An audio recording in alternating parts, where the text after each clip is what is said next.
Right, so the third bed is done, the blocks are up. I have all the compost, soil, sand, gravel, stone, all the filtration all blended up, mixed. This area here will be filled up. I suppose the last thing that's going to happen to these beds is they'll be plastered, whitewashed, and I'll put some kind of nice stone around the top, seating area, some stone over the top, and plastered and some stone. So I have been picking up a couple of plants I'm going to be putting in the Jack's joint. They're doing really well. The onset banana. This is the banana, the first banana at the Lazio carpet that went in.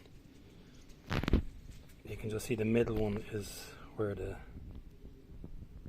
that growth is going to come out of. So it's still hanging on, and I'd say it should do well. I have the cannas.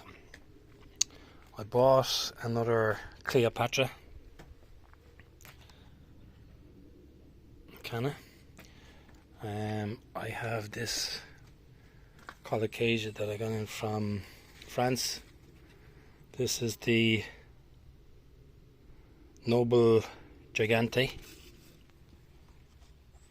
It's supposed to be pretty similar to the in hardiness to the Jack's joint, big leaves, but the leaves are all the dark bronzy leaves. The Sterlitza, I'm going to put this in. This is the smaller one. I can't remember which name it is. It's just I bought this for the crack. It wasn't that expensive. I kept it going over the winter in the bathroom. I'll see how it does for the summer. And this canna I picked up today. It's already coming into flower. It's described as having like a grey coloured leaf, different, slightly different. It's a new one to me. I got it up in Clonmel Garden Centre. It's the Canna Island Pacific Beauty. Excuse me. And there's plenty of stems coming up out of the rhizome. Some nice healthy plants. Now I did notice the Canna Durbans, they didn't do well over winter for whatever reason. These are the only ones I have left. Those dark coloured ones. But we'll get on with it. A lot of soil from the pots that were used for overwintering the plants in the polytunnel have gone into this as well. There's no point in wasting it. It's down at the bottom anyway. All the stuff at the top. I think there's 7 bags of the farmyard manure compost gone in there, and it's being blended up with sand and gravel. There's going to be plenty of nutrition, good filtration. All the old kind of dead rhizomes and stuff. These rhizomes were barely hanging on in that soil in the tunnel, but a couple of them have some white roots, bit of growth, but they didn't really show any signs of growing in the big pots. But they might take off. I'll experiment with them anyway and see how they get on. So it's time to plant up.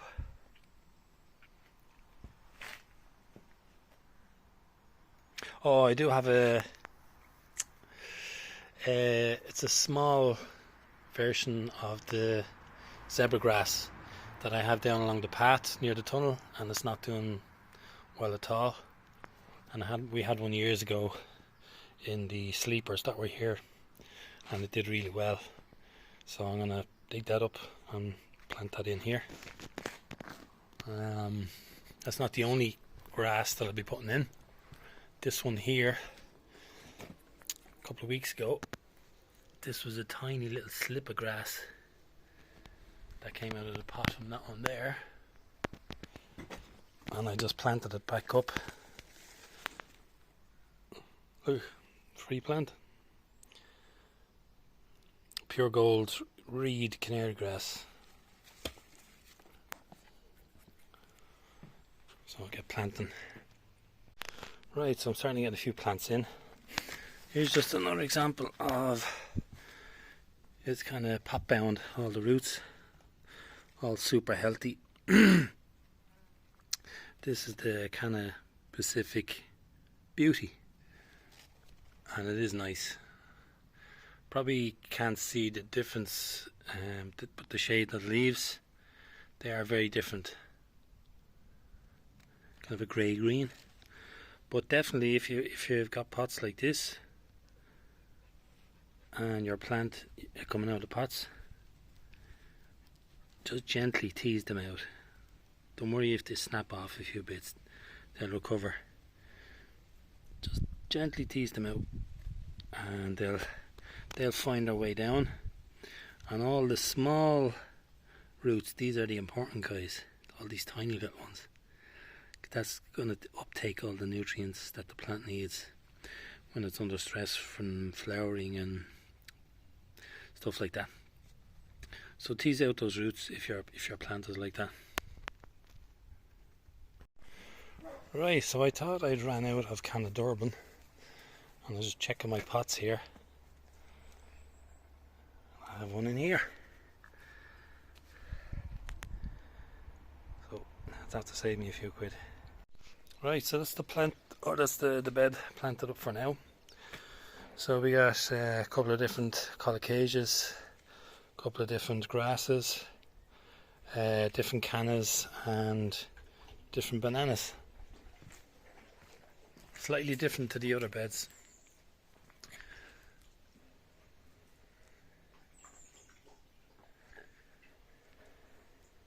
Just have to get the bark mulch on top now.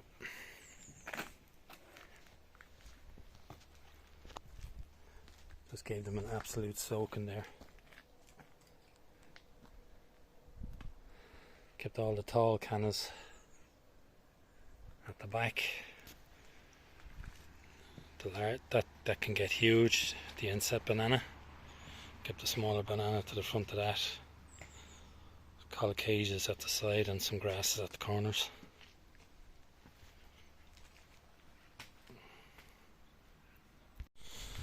And I just forgot to add this Sterlitza.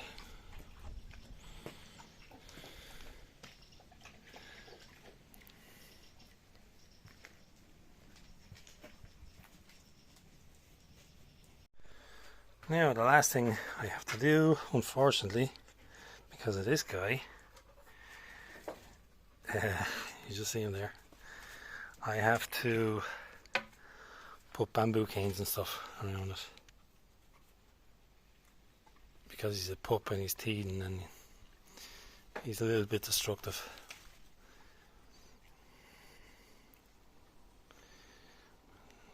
I don't mind them grazing on the, or browsing I should say, on the fig tree here. Apparently it's a common thing that dogs do around the world. It's obviously something that's in the sap or something that it's good for the stomach, I think. They all do it. Any of the dogs that I've had here, they all browse on it.